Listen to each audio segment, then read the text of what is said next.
నీకు ఎప్పుడైతే ప్రభుత్వం మీద వ్యతిరేకత వస్తుందో, ప్రజల్లో అలజడి మొదలవుతుందో, ప్రజలు ఈ ప్రభుత్వం చేసేటువంటి విధానాలకు నచ్చలేదో తెర మీదకి ఒక కొత్త పథకం తీసుకొని వస్తావు. కొన్ని రోజులు కూర్చుంటావు, లిక్కర్ స్కామ్ అంటావు, లేదంటే కొన్ని రోజులు కూర్చొని వివేకానంద రెడ్డి హత్య కేసు అని చెప్తావు.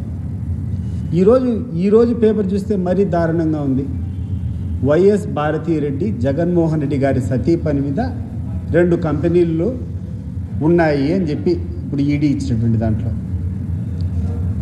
రాసేటువంటి ఆ పత్రికను, ఆంధ్రజ్యోతి పత్రికను నేను అడుగుతున్నా, నీకు ధైర్యం ఉందా అని చెప్పి నేను అడుగుతున్నాను. వైఎస్ భారతి గారికి మీరు చెప్పినట్టు 2 కంపెనీల్లో ఆయనకు వాటాలు ఉన్నాయని చెప్పి మాట్లాడుతున్నారు. మీరు స్వీకరిస్తారా దీన్ని? గుర్తుపెట్టుకోండి రాధాకృష్ణ గారు, తప్పుడు ప్రచారం ఒక మంచి వ్యక్తి మీద పదే చేయడం వల్ల నీ యొక్క ప్రతిష్ట మసకబారుతుంది తప్పితే ఆ యొక్క మంచి వ్యక్తులకు ఏం కాదు అని చెప్పేటువంటి విషయాన్ని గుర్తుపెట్టుకో.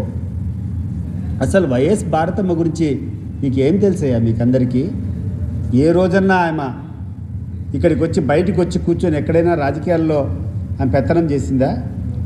ఆమె 5 సంవత్సరాలు ముఖ్యమంత్రి భార్య.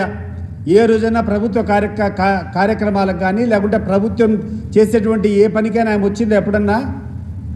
ఆమె కుటుంబ సభ్యులు, ఆమె పిల్లలు, లేకుండా ఉంటే ఆమె వ్యాపార సామ్రాజ్యం, లేకుండా ఉంటే ఆమె ఆ సాక్షి చూసుకుంటూ తప్పితే ఏ రోజన్నా మీ ప్రభుత్వ కార్యక్రమాలకు కానీ లేకుండా ఉంటే ప్రభుత్వానికి సంబంధించినటువంటి ఏ కార్యక్రమంలో జోక్యం చేసుకున్నట్టు మీరు ఎక్కడైనా నిరూపిస్తారా అని చెప్పి నేను అడుగుతున్నాను. లేదు, మీరు ఆరోపించినట్టు మీరు ఈరోజు పేపర్లో రాశారు, ఆంధ్రజ్యోతి పేపర్లో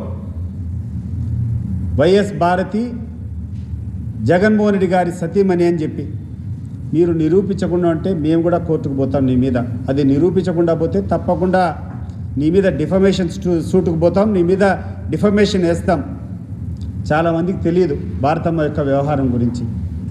చాలా అంటే చాలా సామాన్యురాలుగా వ్యవహరించేటువంటి తీరామది.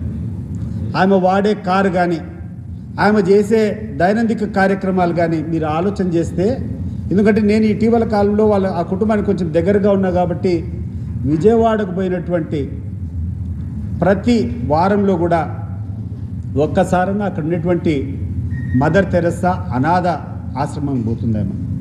అక్కడటువంటి అనాథ పిల్లలతో, అక్కడటువంటి వికలాంగులతో ఉదయం పోతే మధ్యాహ్నం వరకు ఆమె కాలక్షేపం చేస్తుంది. మీకు ఎవరికైనా తెలుసా ఈ విషయము? అంత గొప్ప వ్యక్తిత్వం ఉన్నటువంటి వ్యక్తి ఆమె. సామాన్యురాలు కాదు ఆమె. ఒక నిరాడంబరంగా ముఖ్యమంత్రి భార్యగా ఉన్న నిరాడంబరంగా ఏ రోజు ప్రభుత్వ కార్యక్రమాల్లో పాల్గొనకపోగా ఆమె చేసే కార్యక్రమం ఏంటంటే విజయవాడకు పోతే ఆ యొక్క మదర్ తెరెసా అనేటువంటి ఒక వికలాంగ సంస్థ పోయి పొద్దున్న నుంచి మధ్యాహ్నం వరకు ఆ యొక్క అనాథ పిల్లలతో గడుపుతుంది. ఈరోజు కాదు, మీరు ఒక చిన్న కార్యక్రమం పెడితే దానికి ఒక పెద్ద అట్టహాసం చేస్తారు. మీ ముఖ్యమంత్రి భార్యనో లేకుంటే మీ ముఖ్యమంత్రి కోడలో ఒక చిన్న పని చేస్తే దానికి పెద్ద పబ్లిసిటీ స్టంట్ కొడతారు. గడిచిన 6.5 సంవత్సరాలుగా విజయవాడకు జగన్మోహన్ రెడ్డి మక్కా మార్చినప్పటి నుంచి ఇది ఆమె దినచర్య. మీరు కావాలంటే కనుక్కోపోండి, లేకుండా ఉంటే ఆ యొక్క అనాథాశ్రమంలో పోయి మీరు విచారించండి. ఏ రోజైనా చెప్పింది ఆమె వచ్చి ఆమె చేసే కార్యక్రమం ఎంత సామాన్యురాలుగా ఉంటుందంటే ఆడపోయి ఆ పిల్లలకు వంట చేయడంలో సంతృప్తి ఆమెకు. అనేటువంటి ఆ వికలాంగులకు వాళ్ళతో సరదాగా గడిపి వాళ్ళందరితో కూడా మేము ఉండామని చెప్పి భరోసా ఇచ్చే దాంట్లో ఆమె పొందేటువంటి ఆనందం బట్టి ఆమె వ్యక్తిత్వం ఒకసారి అర్థమవుతుంది. మరి అటువంటి గొప్ప వ్యక్తిని పెట్టుకొని మీరు ఈరోజు కూర్చొని నువ్వు ఏదో కంపెనీల్లో వాటాదారులు అని చెప్తున్నావు. ఇది మంచి పద్ధతి కాదు. నీకు నీ కుటుంబ సభ్యులు ఉంటారు, మీ ఇంట్లో మీ అందరికి కూడా ఫ్యామిలీస్ ఉంటాయి. మేము ఎవరిని తప్పు పట్టడంలా, కానీ ఒకసారి ఆలోచన చేయండి. ఒక మంచి వ్యక్తి మీద బురద జల్లితే అది మంచి సాంప్రదాయం కాదు అనేటువంటి విషయాన్ని గుర్తు చేస్తున్నాను.